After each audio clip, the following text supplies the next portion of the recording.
Soy periodista, o al menos eso era antes de que todo esto comenzara. Mi nombre es Susana, y esta es mi historia. Todo comenzó con un encargo rutinario, investigar una serie de enfermedades extrañas en un pequeño pueblo en los Pirineos. Viajé con un grupo reducido, Ramón el fotógrafo, Sandra, la investigadora y Miguel, nuestro guía local. Había algo inquietante en el aire desde el momento en que llegamos, como si el pueblo mismo susurrara advertencias que solo nosotros podíamos escuchar. El pueblo estaba envuelto en una atmósfera de desesperanza. Las personas se movían con lentitud, sus rostros pálidos y ojos hundidos. Pronto descubrimos que todos los afectados por la enfermedad vivían cerca de un antiguo sistema de cuevas que el tiempo y la memoria colectiva habían olvidado. Los lugareños hablaban en susurros sobre leyendas del origen de la cordillera, sobre gigantes antiguos y criaturas provenientes de las profundidades de los montes, pero nosotros, racionales como éramos, no prestamos atención a esas historias. Durante el primer día, hicimos entrevistas. Fue difícil, ya que muchos se mostraban reacios a hablar con extraños. Finalmente, una anciana llamada Luisa nos permitió entrar en su casa.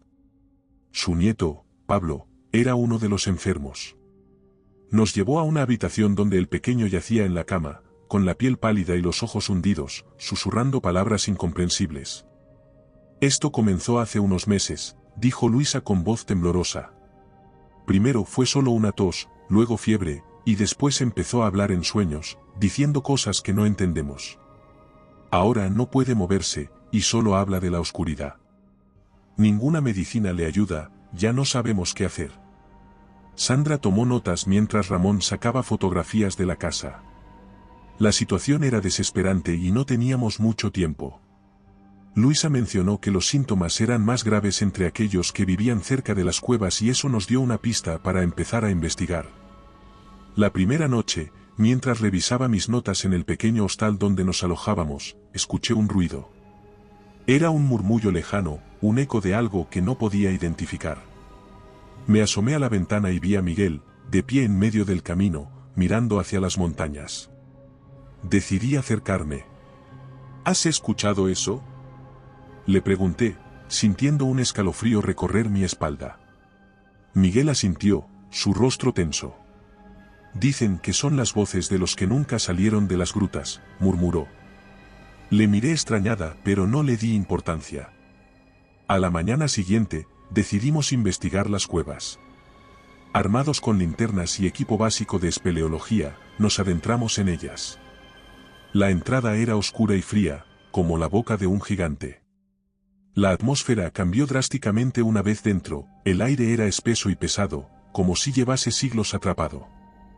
La oscuridad parecía absorber la luz de nuestras linternas y los ecos de nuestros pasos resonaban con un siniestro retumbar. A medida que avanzábamos, notamos que las paredes estaban cubiertas de extrañas marcas, símbolos que no pudimos identificar. Sandra los fotografió, mientras Ramón y yo avanzamos con cautela. De repente, un grito desgarrador resonó en el túnel, seguido de un sonido de algo arrastrándose. Corrimos hacia la fuente del ruido y encontramos a Miguel, inmóvil en el suelo, con los ojos desorbitados y la boca abierta en un grito mudo. Algo lo había atacado, algo que no podíamos ver. Levantamos a Miguel y comenzamos a retroceder. Finalmente, logramos regresar a la entrada, con Miguel murmurando incoherencias sobre los ojos en la oscuridad. Estaba en estado de shock. Sus ojos, antes llenos de vida, ahora reflejaban pánico. Lo llevamos de vuelta al pueblo y los médicos locales solo pudieron tranquilizarlo un poco. Mientras murmuraba incoherencias, Sandra y yo discutíamos nuestras opciones. Esas marcas en las paredes, dijo Sandra, revisando las fotografías. Parecen advertencias, pero no puedo estar segura. Necesitamos más información. Esa noche, los murmullos volvieron, más fuertes y cercanos. Nos reunimos en mi habitación, tratando de planificarnos. Ramón estaba revisando sus fotos en su cámara cuando notó algo extraño. Mirad esto, dijo, señalando la pantalla de su cámara. En una de las fotos, se veía una figura oscura al fondo del túnel, apenas visible entre las sombras. No era humana, eso era lo único que estaba claro. Tenía una forma amorfa, con ojos brillantes, parecían observarnos a través de la lente. ¿Qué demonios es eso?, pregunté, sintiendo un nudo en el estómago. No lo sé, respondió Ramón, pero creo que necesitamos volver a esas cuevas. Si hay algo ahí abajo, necesitamos descubrir qué es. A la mañana siguiente, regresamos a las cuevas, esta vez mejor equipados. Miguel, algo más lúcido, insistió en acompañarnos. A pesar de nuestras protestas, no pudimos convencerlo de quedarse. Decidimos que era mejor tenerlo a la vista. Nos adentramos una vez más en la oscuridad, con las linternas iluminando nuestro camino. Avanzamos profundamente, siguiendo las marcas en las paredes que Sandra continuaba fotografiando. El aire se volvía cada vez más pesado y un olor acre llenaba el túnel, como a carne podrida. De repente, nuestras linternas parpadearon. Algo frío y húmedo rozó mi espalda y el pánico se apoderó de mí. Me giré rápidamente, pero no vi nada. Miguel, que iba detrás de nosotros, empezó a gritar y a señalar algo en la oscuridad. Una sombra se movía entre las paredes, más rápida de lo que podíamos seguir con la vista. ¡Corred!, grité, sintiendo la adrenalina correr por mis venas. Las luces parpadearon de nuevo, y la temperatura bajó bruscamente. La cámara de Ramón capturó un movimiento en la oscuridad, una figura que se deslizaba hacia nosotros. No podíamos verla a simple vista, pero sabíamos que estaba ahí. Decidimos retirarnos, pero la figura nos seguía. Cada paso que dábamos, sentíamos su presencia más cerca. Llegamos a la salida, jadeando y con el corazón latiendo contra el pecho. Miguel no se recuperó. Sus murmullos se habían convertido en gritos y sus ojos ahora solo reflejaban locura. La desesperación se apoderó de nosotros, pero sabíamos que tras lo ocurrido no podíamos abandonar la investigación. Después de dejar a Miguel en el pueblo volvimos a las cuevas. Nos habían mencionado que los enfermos susurraban cosas sobre los ojos en la oscuridad, tal y como había dicho nuestro compañero, así que llevamos equipos de detección de movimiento. Mientras nos adentrábamos, las paredes parecían susurrar, y el eco de nuestros pasos resonaba como si algo más estuviera caminando con nosotros. A medida que nos internábamos más en las profundidades de las cuevas, noté que Sandra parecía cada vez más absorta en las marcas en las paredes. Las advertencias, como ella decían, eran mensajes de aquellos que habían venido antes que nosotros. No te acerques. La oscuridad ve todo. Ellos te encuentran. Nos transmitía cada vez que encontraba uno nuevo. Ramón fotografiaba cada símbolo, mientras yo registraba todo en mi libreta, intentando mantenerme centrada y no dejar que el miedo me dominara. De repente, Sandra gritó señalando a la figura oscura que se deslizaba por el túnel.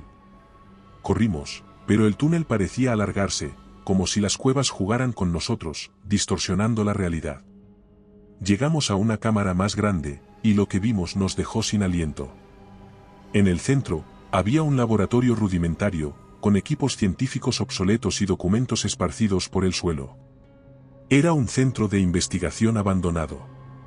En ese momento, entendimos que la enfermedad no era natural, era el resultado de un experimento. Ramón instaló rápidamente los sensores de movimiento alrededor de la cámara, mientras Sandra y yo examinábamos los documentos. Había un informe, cubierto de polvo y con páginas amarillentas. Con manos temblorosas, lo abrí. Era un diario escrito por un científico del siglo XIX. Las luces parpadearon de nuevo y el ser apareció. Se acercaba más y más en la penumbra y sus ojos brillaban con una malicia inhumana. Sandra y yo intentamos retroceder, pero el pánico nos paralizó. Ramón, en un acto desesperado, lanzó una de las linternas hacia la figura, pero atravesó el aire vacío y se estrelló contra la pared. Decidimos retirarnos, pero la figura nos seguía. Cada paso que dábamos, sentíamos su presencia más cerca. Sandra tropezó y cayó, y en ese momento, la figura se abalanzó sobre ella. Su grito resonó en la caverna. Cuando conseguimos alcanzarla, se encontraba en el mismo estado que Miguel. Cargamos con ella hasta la salida para poder llevarla al centro de salud. De nuevo en el hostal, Ramón y yo tratamos de entender lo que habíamos visto. La enfermedad que estaba devastando el pueblo no era más que una manifestación superficial de algo mucho más oscuro y siniestro. Analizamos los documentos que habíamos logrado traer del viejo laboratorio. Los informes hablaban de un experimento biotecnológico que había salido mal. Se convirtió en algo más, algo que se alimentaba del miedo y la desesperación. Tenemos que volver, dijo. Necesitamos más pruebas. No podemos permitir que esto se propague. Sabía que tenía razón, pero el miedo me paralizaba. Aún así, no podíamos quedarnos de brazos cruzados mientras el mal se extendía. Nos preparamos para una última incursión. Esta vez, tomaríamos todas las precauciones posibles. A medida que nos adentrábamos nuevamente en las cuevas, sentíamos una presión creciente, como si algo nos empujara hacia atrás. Las sombras parecían moverse a nuestro alrededor, y los murmullos eran más fuertes, casi ensordecedores. Al fin, llegamos de nuevo a la cámara del laboratorio. Allí, encontramos otro archivo que parecía contener información crucial. Era un informe detallado sobre el experimento original. Describía cómo habían intentado crear un organismo capaz de regenerarse y adaptarse a cualquier ambiente extremo. Pero el organismo había evolucionado de manera inesperada, desarrollando una capacidad para manipular la percepción y el miedo de quienes lo rodeaban. De nuevo, nuestras linternas parpadearon y se apagaron. La oscuridad era absoluta. Los murmullos se convirtieron en gritos, y la figura se movió hacia nosotros con una velocidad inhumana. Intentamos escapar, pero la caverna parecía distorsionarse, los túneles se alargaban y las paredes se estrechaban. Sentía que cada paso que daba me alejaba más de la salida. La figura estaba cada vez más cerca, y su presencia era una sombra estremecedora. Logramos llegar de nuevo a la salida. Aquella noche, los gritos volvieron. Los enfermos empeoraron, sus cuerpos contorsionados por un dolor indescriptible. Los ojos de Miguel, ahora completamente negros, eran la evidencia de que el mal se estaba propagando. Era como si la entidad se alimentara de nuestro miedo y nuestra desesperación. Los aldeanos comenzaron a murmurar, y el pánico empezó a extenderse como un virus. Desesperados, revisamos las grabaciones de las cámaras. Las imágenes mostraban claramente a la figura acechándonos, moviéndose velozmente. La solución estaba en el diario del científico.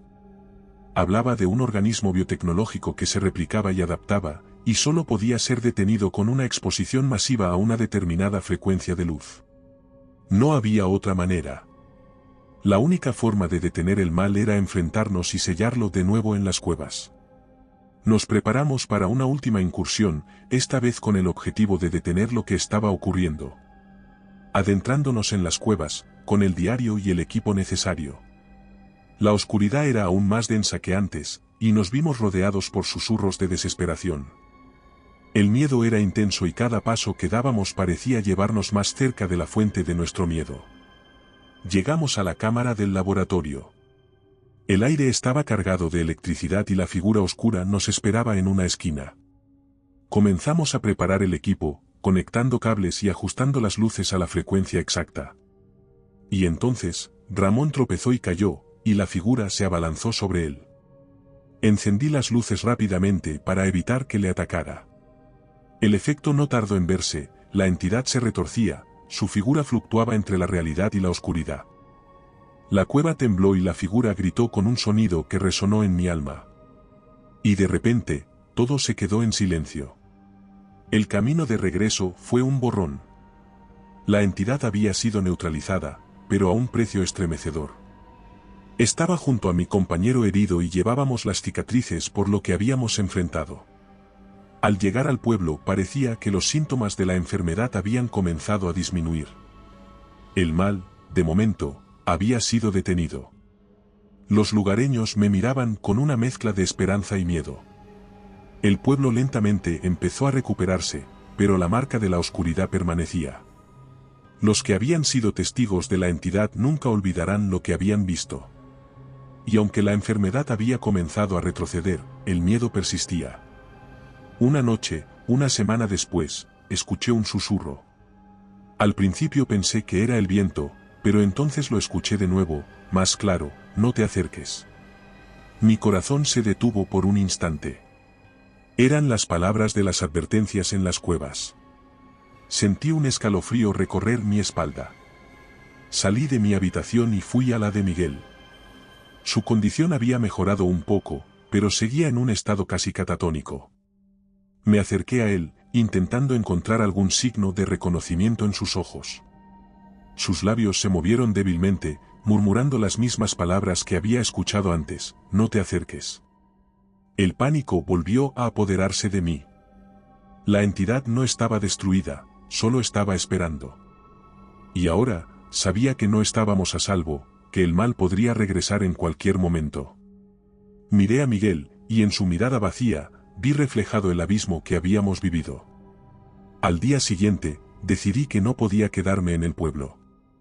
Informé a las autoridades superiores, con la esperanza de que tomaran medidas para contener lo que quedaba en las cuevas. Pero sabía que la verdadera lucha no era contra algo físico, sino contra el miedo que había sembrado en nuestros corazones. Antes de partir, visité una última vez las cuevas, dejando flores en la entrada en memoria del sufrimiento vivido. Mientras me alejaba, sentí que la oscuridad me observaba. Y así, con el corazón triste y la mente atormentada, nos alejamos del pueblo dejando a Miguel atrás, esperando que terminara de recuperarse, llevando los recuerdos y las cicatrices de una lucha que solo los que estuvieron ahí podrían entender. El eco de la oscuridad continuaría, no solo en las cuevas, sino en los corazones de aquellos que sobrevivieron. Y mientras haya alguien que recuerde, el pánico nunca se irá del todo. Nosotros, los pocos que quedamos, somos los únicos testigos de la situación estremecedora que se esconde en esas cuevas. Cada noche, cuando cierro los ojos, veo los rostros del miedo y escucho los ecos de la oscuridad que susurran en mi mente. Y así, continúa el recuerdo constante de que el verdadero pánico nunca se va del todo. Escribo para publicar lo que habíamos descubierto, sin embargo, con cada palabra que escribo, siento que me adentro más en un abismo de desesperación. Y recuerda, si te ha gustado mi historia, no dudes en hacérmelo saber en la barra de comentarios, y dando like y suscribiéndote nos apoyas para poder continuar trayéndote más historias como esta. Además, puedes encontrar ahora nuestros libros en Amazon. Nos despedimos desde el terreno misterioso.